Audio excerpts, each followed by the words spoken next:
tinchlik yetmay qolsa.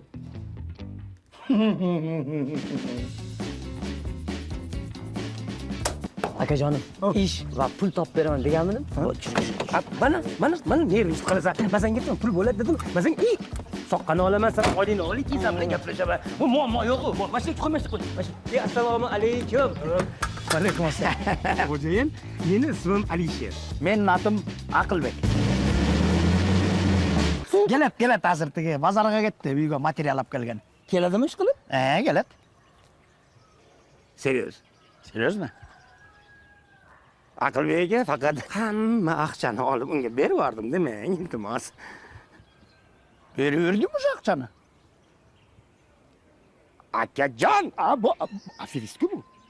Qanday aferist? Shunday aferist. Vishi, nervingiz qiladigan darajada aferist bu, brat.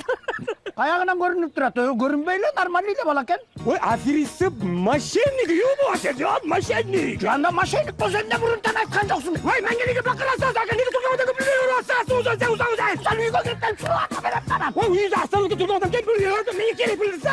Bu hastanak emas, uyga kirib kelyapman o'zing. Hammaga pul keraksa pul berib. Berasizmi? Birinchi kirmaysiz. Hamdebde bacha, sen nimaga birinchi gaplashmadim. Maslahat qilmadim, pul beraman.